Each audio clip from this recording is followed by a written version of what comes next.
I've always called talking about feelings important talk. We live in the present. You don't ever have to do anything sensational for people to love you. What is the perfect amount of possessions? You should know what you're up against before you invest your first dollar. It started right there, in a darkened corner booth, upholstered in black vinyl, as if it were the backseat in a teenager's Chevy.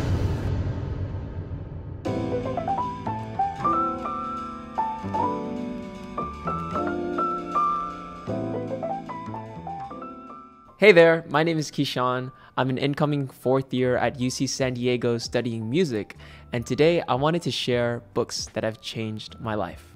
The first title that we have is Understanding Stocks. Well, the title kind of says it all, but one thing that this book really did for me is it made me a lot more clear about how to invest and why to invest and the pitfalls of investing. For me, I'm coming from a low-income family and I was never really taught that much about financial literacy and financial education, so it really fell upon my own shoulders to learn. And I think the book by Michael Sincere does a really great job at giving a straight from the hip explanation of what stocks are, how to invest in them, and the reasons why they do and don't work. Instead of buying stocks whenever you have extra money in your pocket, with dollar cost averaging, you buy stocks on regular, systematic bases. You invest a set amount of money, perhaps $100 every month. The positive side of a negative situation, when your stocks decline, that is negative, is that you buy more stock. Your average price per share moves lower. Remember, the idea is to keep buying more shares every month.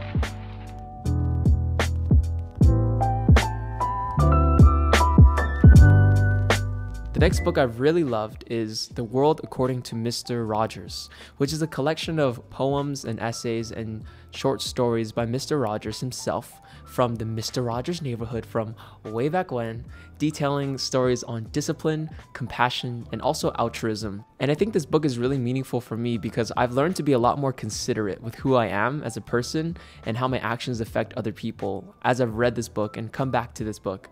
It's actually very simple of a message, and I got it from a thrift bookstore online, so it's actually like dedicated to another person, but I feel like that even gives it another layer of complexity and another layer of like, oh, this is so wholesome.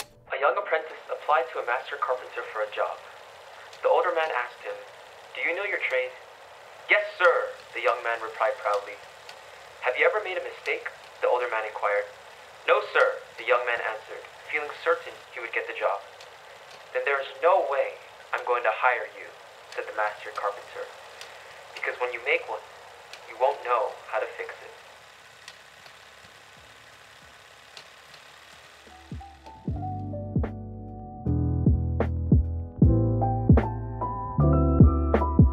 The next book that really changed my life is Everywhere You Go, There You Are by Kabat-Zinn. And it's a book on mindfulness meditation in everyday life. And one of the things I love about it is that it's helped me to understand my reactivity and my negative thoughts and to reframe them through the lens of meditation and also through the lens of questioning and curiosity to understand more of my direction in life and more of what I want to be doing. I really like to use books like this to fuel myself to motivate and keep learning. Even though my university experience has been at a liberal arts college like UC San Diego, I still find it sometimes that the ways of learning and the ways of teaching in our classes and everything is very entrenched in old types of ways. And having new perspectives and fresh, diverse perspectives like in books like this have really helped me to understand. Here's how mindfulness changes karma. When you sit, you are not allowing your impulses to translate into action. For the time being, at least, you are just watching them, looking at them. You quickly see that all impulses in the mind arise and pass away, that they have a life of their own, that they are not you, but just thinking, and that you do not have to be ruled by them. Perhaps it is we who, for all of our wealth, are living in poverty.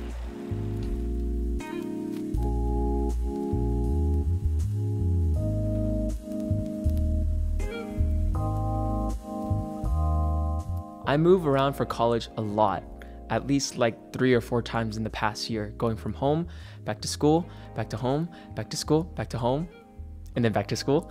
And I found that it's really helpful to know and to understand what of my possessions is essential to me and what things in my life would I really value that if I didn't have, I would be kind of like sad about. And I think the structure that Marie Kondo gives about asking what sparks joy is a really straightforward, really easy, and really impactful way to just be like, all right, what do I value?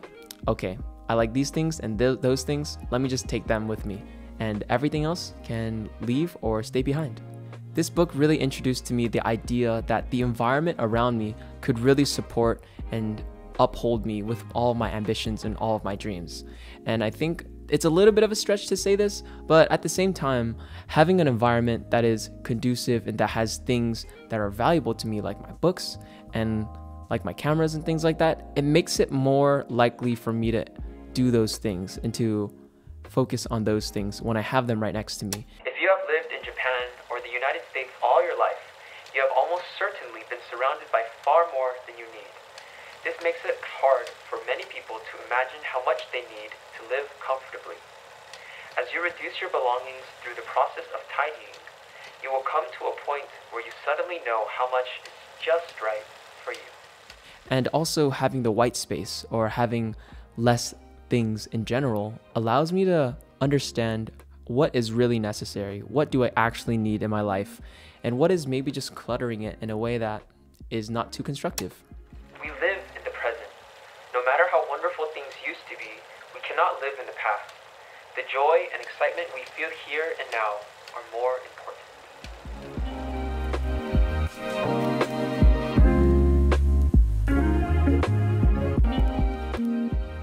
This next book comes all the way from Copenhagen, Denmark, where I'll be studying abroad in the fall, and is also the reason why I'm inspired to study there. It is called The Little Book of Hygge by Meik, Wiking. I read this book when I was just becoming a freshman to UCSD, and I really loved it because it showed me this completely different cultural perspective on how people come together over food, come together over holidays, and also cultural understandings of how to bring people closer. Gratitude is more than just saying a simple thank you when you receive a gift. It is about keeping in mind that you live right now, allowing yourself to focus on the moment and appreciate the life you lead, to focus on all that you do have, not what you don't. Clichés? Totally. Nevertheless, evidence-based studies show that practicing gratitude has an impact on happiness. One thing that I was also shocked and impressed by was that Denmark is like the happiest country in the world by World Happiness Ranking reports. So I was like, I gotta figure this thing out for myself. I gotta go there myself. And that's what I'm basically gonna do this fall. Go to the happiest place in the world, which is not Disneyland as their marketing would have you think it is. It is a place with a lot of bicycles, apparently, and a lot of people eating good food, and a lot of time in the winter gathered around fires with really nice lighting, with really close friends. I feel like this book was really formative for me in the same ways that the life-changing magic of tidying up was, because it really helped me be more intentional with how I surround myself with my different items, with my different objects, but not only that, but the different people. And I think those books kind of go hand in hand together. They have a lot of overlapping ideas, but expressed in different ways with different examples. One being obviously from Japan and the other from Denmark. Hygge is a way of socializing that can suit introverts. They can have a relaxing and cozy night with a couple of friends without having to include a lot of people and a lot of activity. Introverts might want to stay home instead of attending a big party with a lot of people they don't know, and Hygge becomes an option. Something in between socializing and relaxing. For this next book, I'm going to shout out my boy, Paul Brinkley Rogers. Actually, he's not my boy because I don't really know him, but my uncle actually met him a couple times, and that's how I got introduced to the book.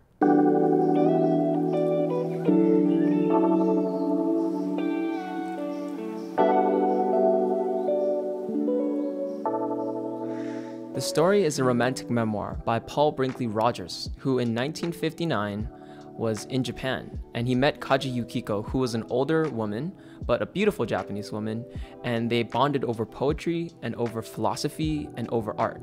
And even though this happened over 80 years ago in World War II, Paul still has the letters from Kaji Yukiko, and the whole book is him addressing Yukiko. It starts with, Kaji Yukiko, I still have your letters. I found them again after all of these years. One is written so neatly, so carefully in blue ink. You type the others on your Smith Corona portable. And the really sweet thing about it is that so many of the things that they talked about in their life and in those formative years of Paul being 19 came to be reality. I really like that through the memoir, I got to live vicariously through someone who was growing up in a completely different age, in a completely different era. I actually read this book last year when I was 19, so I had this kind of like main character effect where I was like, wow, this guy's going through this. I could have been going through this. And one of the things I love about this book is that there was so much poetry and so many real letters included, which really inspired me to write more letters to people I love and also more poems.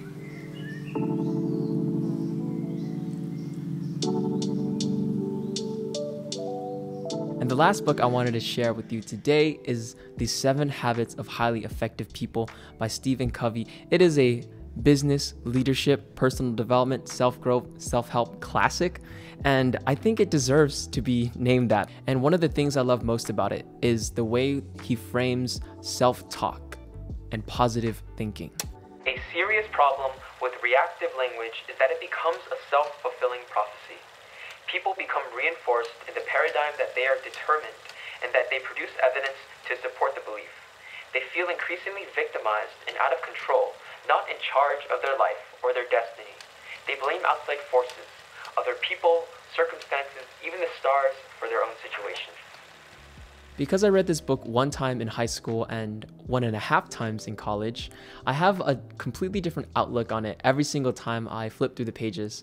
And one of the things that has come to me is that this book really helped me understand my identity and place the worth of myself into not just the things I'm doing, but the person I'm becoming. For example, once I graduated high school, I really wanted to run 13 miles or a half marathon because I was in cross country for like the first 2 years of high school, but then I always felt unconfident because I wasn't really a fast runner, but I wanted to prove myself somehow. So once I had so much time in the summer, I was like, you know what, I'm just gonna go do it. And I came into the race thinking, okay, I really wanna run 13 miles because I wanna prove myself, or I wanna do it because I wanna be healthy, or because I wanna be faster. But taking a step back and looking at it through the perspective of someone like Stephen Covey, I could try to reframe it and say that I value being healthy and I also value being consistent and having discipline. Therefore, I will run a 13.5-mile marathon. Anything less than a win-win in an interdependence reality is a poor second best that will have impact in the long-term relationship. The cost of that impact needs to be carefully considered. If you can't reach a true win-win, you're very often better off to go for no deal.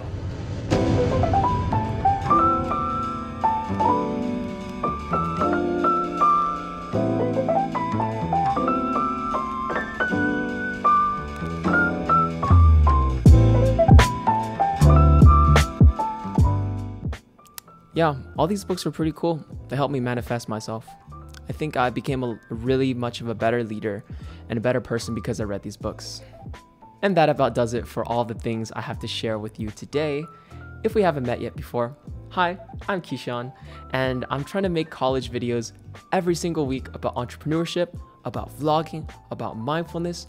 If you want to join me, I'd love to see you again. Thanks for watching. Peace.